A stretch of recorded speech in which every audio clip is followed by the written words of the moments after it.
Prêt pour l'impact, c'est la question que je pose chaque jour à une personnalité qui compte dans notre économie. Je reçois aujourd'hui Valérie Descamps. Bonjour. Bonjour. Bienvenue, vous êtes la directrice générale de Média Transport, présidente de l'UPE, c'est l'Union de la publicité extérieure. On va donc beaucoup parler d'affichage dans ce grand entretien. Le mot impact, déjà pour commencer, quel sens vous lui donnez dans votre métier, dans vos activités? Contribution. Oui. Pour nous, c'est vraiment le sens de la contribution à l'intérêt général, à l'économie française. On a eu l'occasion de le démontrer dans 2 études en fait qu'on a menées avec KPMG. Une récente d'ailleurs sur la contribution justement financière à l'économie française. Il faut savoir que la publicité extérieure, donc c'est 1,5 milliard à peu près de chiffre d'affaires par an, à peu près 15 000 emplois directs et indirects. Et c'est surtout le seul média qui dépend du Code de l'environnement et donc, de fait, n'a aucune subvention, ne profite d'aucune subvention, à l'inverse des autres médias. Et non seulement on n'a pas de subvention, mais en plus on contribue fortement puisque 68% de nos chiffres d'affaires sont reversés à l'économie Sont française. redistribués à l'économie française. Mais alors, sous quelle forme? Des services, des redevances, des loyers, c'est quoi? Vous avez évidemment comme membre le leader mondial, le groupe Deco, Média Transport, donc l'entreprise que je représente, qui est la 2e régie en France, le groupe Cities Média et le groupe Phoenix et beaucoup d'autres opérateurs en région. La contribution de nous tous, c'est une redevance forte. Pour vous donner un ordre d'idée, c'est 1 milliard d'euros qu'on a reversé ces 2 dernières années, plus des investissements pour les collectivités. Si on prend Deco, par exemple, ce qui est connu, c'est les abribus, qui sont vraiment, c'est de l'intérêt général, on rend service aux gens. Nous, dans l'environnement des transports, on contribue fortement avec la redevance financière qu'on verse, soit à la rénovation des gares et des stations, ou soit même au renouvellement partiel des bus électriques. Donc c'est vraiment, pour moi, c'est le média qui incarne le plus l'impact justement à sa société, à son environnement. Ouais. Et puis il y a le message, l'affichage, la publicité extérieure, elle impacte nos vies par les messages qu'elle nous transmet. C'est quand même une responsabilité importante. Ça, absolument. C'est vrai que c'est un média extrêmement puissant partout. Effectivement, on a une vraie responsabilité parce que c'est des millions d'individus aujourd'hui qui nous regardent. Il faut savoir, je m'adresse à l'homme de télévision, mais c'est vrai que l'affichage aujourd'hui, la publicité extérieure est plus puissante que la télévision. Parce que, en nombre de personnes touchées? En nombre d'individus chaque jour. Et du coup, effectivement, ça nous donne une responsabilité énorme sur les messages. Nous, on est très strict. On travaille beaucoup étroitement avec l'ARPP, qui est l'ancien BVP, l'autorité de la régulation publicitaire, et donc qui nous oblige à avoir une modération très stricte sur les visuels. Alors, avec un niveau basique qui est, par exemple, est-ce que toutes les mentions obligatoires, sanitaires, par exemple, sont bien respectées? Ça, c'est le niveau facile. Et après, on arrive sur des considérations parfois plus compliquées, parce qu'elles ont affaire soit à des questions politiques, religieuses ou de mœurs. Et on essaie, justement, de rester un média extrêmement neutre, et responsable aussi de ce point de vue-là. On y reviendra là-dessus parce que je trouve que c'est vraiment un chapitre intéressant, mais je voudrais bien qu'on prenne quelques minutes pour s'intéresser à vous, à votre parcours dans les médias et la publicité. Je crois que vous aimez oser, vous aimez prendre des risques, ça fait partie de l'ADN de Valérie Descamps? Oui, c'est vrai que en fait, je me pose pas trop de questions. Quand je suis convaincue par quelque chose, je vois pas forcément le risque. J'ai plutôt l'envie de le faire, l'envie d'y aller. Ça marche pas toujours, mais on n'en meurt pas. Donc non, mais c'est ça qu'il faut retenir. Alors c'est vrai que, d'ailleurs, je vais prendre l'exemple qui n'a pas forcément été le meilleur pour moi, quoique d'un point de vue personnel et intellectuel, sans doute l'expérience la plus riche quand j'ai repris la Tribune avec Alain Veil, où ça a été compliqué, très compliqué. Et je me souviens, à l'époque, feu Éric Israëvitch, qui était le patron des rédactions, c'était le 15 septembre 2008, si vous vous souvenez de cette date, la faillite de Lehman Brothers. Et on avait fait une tribune, et si Lehman Brothers s'était appelé Lehman Sisters? Est-ce qu'on aurait la même chose? Et en fait, l'idée derrière, c'était cette idée du risque. Ouais. Est-ce que le risque est un attribut masculin, féminin? Tiens, c'est une de vos citations, pardon, je vais vous laisser conclure. Après, dans mon parcours, j'ai eu la chance de rencontrer plusieurs personnes qui ont vu en moi une propension à oser, mais je crois malheureusement que ce goût du risque est culturellement encore trop masculin. Ouais, Pourquoi vous dites ça? parce que c'est vrai, Ouais, malheureusement. c'est la réalité encore aujourd'hui, ça. Oui, parce que quand vous voyez, par exemple, ne serait-ce que sur tout ce qui est entrepreneuriat, Mhm. c'est intéressant de parler avec des fonds d'investissement. Moi, j'ai eu l'occasion d'en parler beaucoup avec eux. En fait, un dossier présenté, préparé par une femme n'est pas le même Mhm. que celui par un homme, au sens où elle va demander beaucoup moins d'argent, parce qu'elle va être beaucoup plus prudente. Elle va être dans une approche pragmatique et elle va pas forcément oser dire assez rapidement, il faut que je lève 20, 40, 50, 100 millions, ce qui n'est Mhm. pas un problème, qui est moins un problème chez les hommes. Donc oui, malheureusement, ça continue. Oui, alors donc Peut-être il y a un peu cette, d'autocensure et puis il y a aussi des investisseurs qui sont souvent majoritairement masculins et qui vont peut-être, on le voit, hein, quand c'est deux femmes qui viennent présenter un projet de c'est vrai, start-up, elles vont lever moins d'argent que quand c'est une femme et un homme ou quand c'est c'est un vrai. homme seul ou deux hommes, quoi. C'est vrai, même si je trouve Ça, quand ça même que évolue, voilà, ça les évolue. choses ont bien évolué quand même, il faut quand Mm. même reconnaître ça. Ouais. Mais c'est vrai qu'il y a encore certains secteurs, et la finance Mm. en particulier, c'est encore très, très masculin. Donc ceci explique peut-être cela, Mm. mais le risque doit plutôt être voilà, vu comme c'est très banal ce que je vais dire, mais c'est tellement vrai, ça doit plutôt être vu et vécu comme une opportunité. On est bien d'accord. La publicité extérieure représente aujourd'hui, autour de 5% du marché publicitaire français. Ouais. C'est un grand média historique qui va bien, on peut dire ça comme ça, peut-être parce qu'il est moins impacté par le changement des usages, Oui. la numérisation, etc. Tout à fait. etc. Alors, on a l'habitude de dire, quand on parle de notre média, publicité extérieure, c'est le plus petit des grands médias. Ouais. C'est de moins en moins vrai. Parce que en termes de part de marché, justement, celui qui résiste le mieux au tsunami, hein, on peut dire ça, du digital, c'est précisément la publicité extérieure. La radio aussi, il faut reconnaître, Ouais. elle résiste plutôt pas mal. Ouais.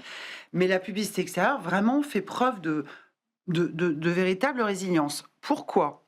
Déjà parce que c'est un marché qui est pas trop fragmenté. Finalement, on n'est pas très nombreux. Ouais. Et ça, c'est important parce Donc que... ça permet d'avoir des acteurs puissants. Exactement. Et Mhm. c'est important aujourd'hui d'avoir des acteurs puissants face aux géants qui sont face à nous. Et puis, je pense aussi que nous, on apporte aujourd'hui une véritable alternative au online. C'est-à-dire cette... on est tous...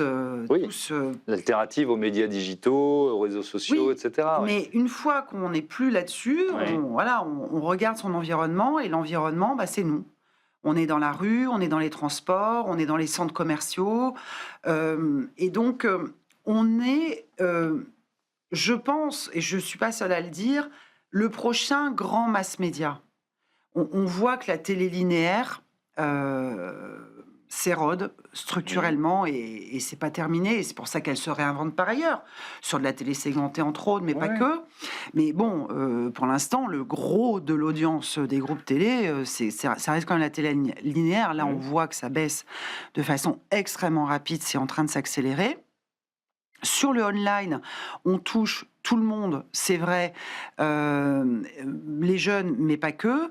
Et finalement, en dehors de ces plateformes online, pour aller toucher dans la vraie vie, dans le réel, dans le offline, des cibles actives, jeunes, urbaines, en réalité, il n'y a que nous. Il n'y a que nous. En extérieur, la presse, malheureusement... Ouais. Pour avoir travaillé des années, elle est aussi sur une tendance d'érosion forte. Donc, je pense que c'est ça qui fait qu'on résiste plutôt bien, c'est qu'il y a une très bonne complémentarité, en fait, entre l'usage aujourd'hui extrêmement important sur les devices, sur le online, Ouais. et le rapport à la vraie vie dans son environnement physique extérieur. Mais alors, il y a quand même... c'est un média qui évolue, qui innove, il y a un affichage numérique aussi qui se développe et qui est en train de transformer peut-être à la fois la créativité, l'efficacité de l'affichage extérieur. Vous avez parfaitement raison. C'est vrai que le vrai driver de notre croissance ces dernières années, c'est le numérique. Alors, ce qu'on appelle dans notre jargon à nous le DOH, Alors, c'est quoi? Digital Out of Home, Oui. c'est tout simplement un écran numérique Ouais. qui diffuse en boucle des messages publicitaires à peu près de 10 secondes, Ouais. sans son. En général, on est dans des environnements qui l'interdisent. Où c'est pas pertinent. Et c'est vrai que, en fait, si vous voulez, au-delà de cette digitalisation de nos écrans, on les a surtout rendus plus intelligents. Et donc, on a aujourd'hui la capacité à faire des communications sur nos supports avec des agrégats de performance qu'on n'avait pas avant. Si je prends le cas, par exemple, de Médiatransport, que je connais bien, aujourd'hui, on est capable de calculer l'audience à la demi-heure par station de métro ou par grande gare partout en France. Comment vous faites? Tout simplement avec des collecteurs qui sont installés sur l'ensemble de nos emplacements publicitaires. Du reste, le groupe de co-cities ont chacun leur solution. C'est quoi un collecteur? C'est un collecteur de data, donc en fait, qui marche. Calcule le nombre de personnes qui passent devant un écran, c'est ça? Absolument. Ouais. Alors, je vous rassure, tout est RGPD, tout est évidemment CNIL compatible, sinon on ne pourrait pas le faire, notamment dans les environnements publics. Autant vous dire que c'est extrêmement contrôlé et c'est tant mieux.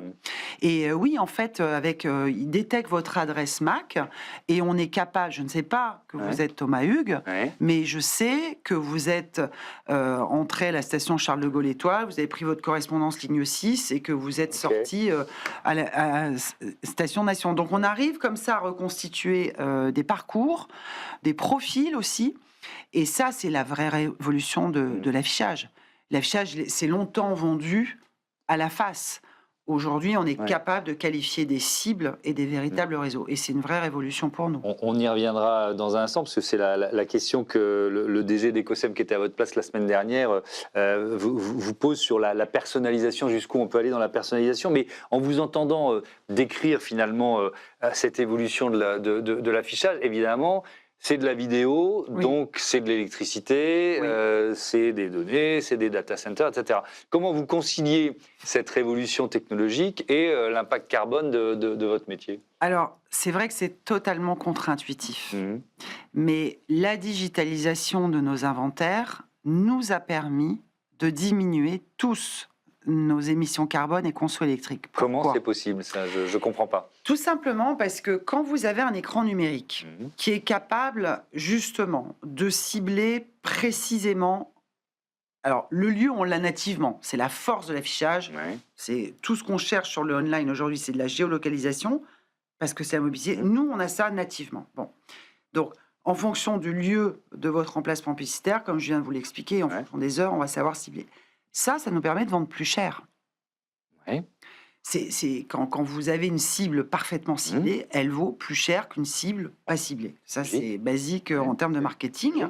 Et donc, du coup, comme il nous permet de faire beaucoup plus de revenus, on n'est pas obligé d'avoir autant d'emplacements publicitaires. Donc, en fait, l'installation des écrans numériques nous permet de dédensifier fortement le nombre d'emplacements publicitaires. Ok, donc il y aura moins de panneaux d'affichage dans nos villes parce qu'on aura plus d'écrans numériques, si je comprends bien. Hein. Dans les gares, en France, nous avions auparavant à peu près 12 000 emplacements publicitaires. Papier, en grande majorité, rétroéclairé ou collé. Bon, tout ça, ça a une empreinte carbone aussi. Bien sûr, le papier, bon, c'est pas neutre. Aujourd'hui, il y a 3 000 écrans numériques. On a tout enlevé. Donc en fait, le fait de diviser par 4 le nombre de mobilier... Ce ne sont pas des usages qui s'empilent, parce que c'est souvent ça, hein, on se rend compte de ça. Ah ben non, à chaque fois qu'il y a un nouvel usage, en fait, on dit « Ah mais oui, c'est super, il va remplacer le précédent », sauf qu'il s'empile. Non, alors après, il y a des environnements où on peut tout digitaliser, d'autres où c'est moins possible, mais en fait, ça nous permet de faire plus de croissance avec moins de conso électrique et d'émissions CO2.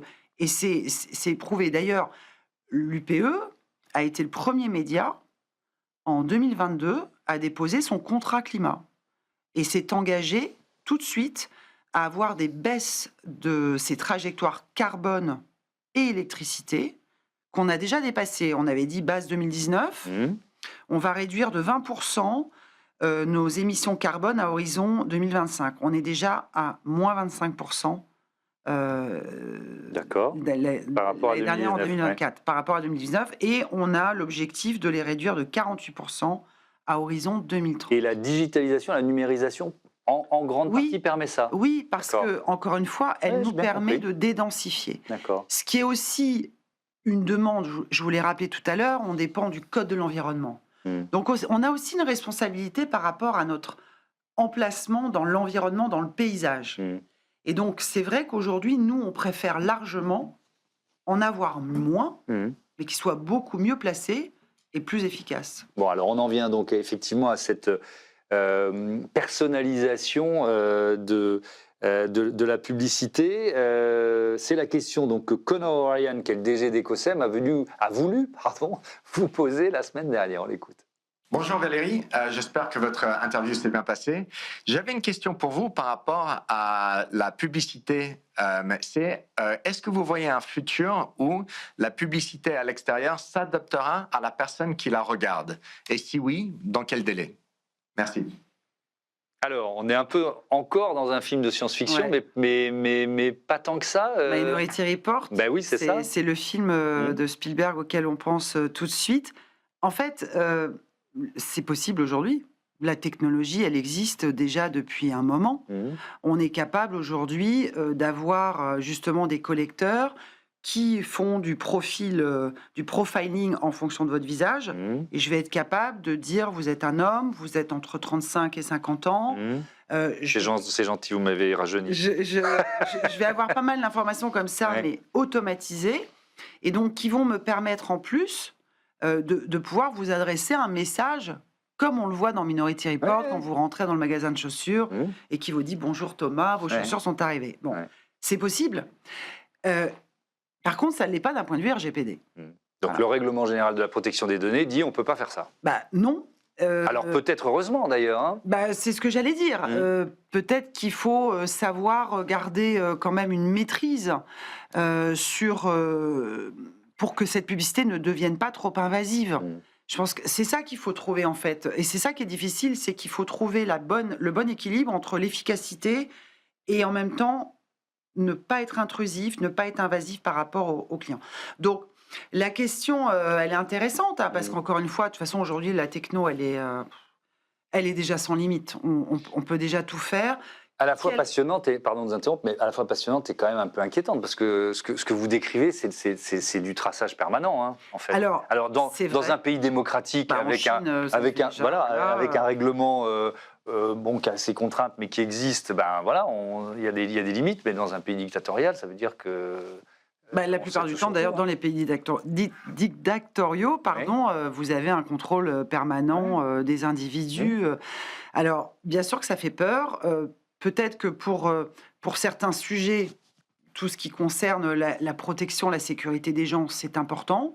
Mais pour d'autres, je pense qu'il faut effectivement se réserver et rester quand même très respectueux, justement, de toutes ces règles. Mais on pourrait l'assouplir, ce RGPD, notamment dans le domaine de la publicité, pour parler de ce que vous connaissez. Oui, en l'occurrence, avec ce qui se fait déjà un petit peu dès l'instant où on est en opt-in, c'est-à-dire on demande le consentement actif à un individu qui est donc d'accord pour recevoir des publicités de tiers ou des partenaires, ce qu'on a tous aujourd'hui déjà sur Internet, vous dites refuser partiellement ou accepter tout. On pourrait tout à fait l'imaginer demain sur nos devices dans le transport, mais mon avis sur le sujet, c'est que s'agissant de notre média, ce serait une bêtise. Parce que je vous ai dit tout à l'heure, la force qu'on a et l'avenir qu'on a, c'est de devenir le grand mass média. Donc mass média, c'est cette capacité à toucher des millions d'individus en même temps. Donc, vous voyez ce que je veux dire? Ce serait un peu l'antithèse. Donc, nous, on part du principe que finalement, cette techno, elle existe aujourd'hui sur le online, sur le web mobile, sur le web tout court. On est dans cette complémentarité. Et de toute façon, d'un point de vue général, je pense que d'un point de vue vie privée, c'est pas plus mal qu'on en reste là aujourd'hui. Alors, on parlait de l'impact sociétal, du contrôle qui peut être réalisé sur le contenu d'un affichage et d'une publicité. Il y a eu une polémique récente sur cette publicité qui vante l'adultère en disant qu'un amant c'est mieux qu'un antidépresseur et que ça ne creuse pas le déficit de la sécurité sociale. Bon, c'est fait pour choquer, c'est fait pour qu'on en parle. Bravo, c'est réussi, je suis en train d'en parler. Est-ce que c'est un message qu'on veut voir s'afficher dans le métro ? Écoutez, vous avez dû être confronté à cette question-là. Oui, parce que c'est sur nos réseaux et on est en plein débat là-dessus. Écoutez, je pense qu'on a une responsabilité en tant que diffuseur de s'assurer encore une fois que les règles, la réglementation, les lois en vigueur, etc. soient respectées. Je pense qu'il ne faut pas oublier le sens de l'humour. Cette campagne, elle peut choquer, certes, mais elle est drôle. Bon, alors après, l'humour, vous allez me dire, c'est quelque chose de tout à fait discutable. Nous, effectivement, on a reçu pas mal de messages en disant « Mais comment vous pouvez diffuser une campagne pareille ? Comment vous pouvez comparer ça à des... » Bon, nous, écoutez, on essaye je vais être très honnête, moi, elle m'a fait marrer. Mais, il ne faut pas qu'on tombe non plus dans un côté trop régressif. C'est un peu ce qu'on constate en ce moment. Alors, c'était pour ça que je voulais aussi venir sur ce terrain, parce que d'abord, comment vous choisissez ? C'est très personnel, vous le disiez à l'instant, l'humour, le niveau. Voilà, à quel moment on se dit, ça, non, il ne faut pas le faire. Et donc, on le censure, parce que c'est un acte de censure, ou alors au contraire, on se dit, c'est un peu limite, mais on peut oser. Alors, en fait, c'est pas du tout personnel. D'accord. Pas du tout.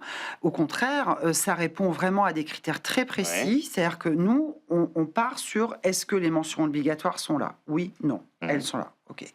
Est-ce que le message n'a pas, par exemple, si on reste sur le sujet environnemental, quand nous, on a signé une charte là-dessus pour que justement les allégations environnementales ne soient pas disproportionnées. Dès qu'on voit pour n'importe quel produit, je vais reprendre une vieille phrase de Coluche, je lave plus blanc que blanc, ça passe pas. D'accord. Ça passe pas. Okay. Ensuite, tout ce qui va être trait à l'humour, dès l'instant où ce n'est pas diffamatoire ou comparatif ou je ne sais quoi, on prend. Mais la société, elle évolue. Il y a des publicités qu'on ne peut plus diffuser et qu'on diffusait il y a 30 ans. Et oui, et je ne sais pas s'il faut s'en réjouir. Moi, je trouve ça extrêmement triste parce qu'on a énormément perdu d'un point de vue liberté. Liberté individuelle, ça c'est clair, mais même liberté collective. Aujourd'hui, alors je ne sais pas si c'est grâce ou à cause des plateformes qui, en fait, ça a toujours existé, je suis d'accord, pas d'accord, je suis choqué, pas choqué, sauf qu'aujourd'hui, sur les plateformes sociales, on a une telle répercussion, et malheureusement, on a telle communauté aujourd'hui qui sont radicalement opposées, qu'on n'arrivera jamais à faire l'unanimité. Donc nous, on est obligé de passer au-dessus et d'avoir des réflexes juridiques, réglementaires, déontologiques, plutôt que des avis personnels, et régulièrement les critiquer. Mais juridiquement, parce que ça nous arrive d'aller jusque-là, juridiquement, on nous donne raison. Donc, Glidden, certains jugeront que c'est de mauvais goût. Peut-être, moi, comme vous, ça m'a fait marrer et on n'a pas vu véritablement de problème. Chine, c'est encore un autre exemple. Chine, on n'a aucune raison juridique aujourd'hui de refuser Chine. Mais quand vous voyez que le gouvernement lui-même prend la parole, et puis en plus, avec ce qui s'est passé, ce qu'on a découvert sur les plateformes, là, tout de suite, du coup, on n'a pas voulu diffuser. Vous voyez, donc il y a une idée de contexte aussi qui doit beaucoup nous influencer. Ça veut dire refuser un budget important aussi. Oui. Mais oui. Et dans les temps difficiles du moment, ça ne nous fait pas dévier. Il faut on a une vraie responsabilité.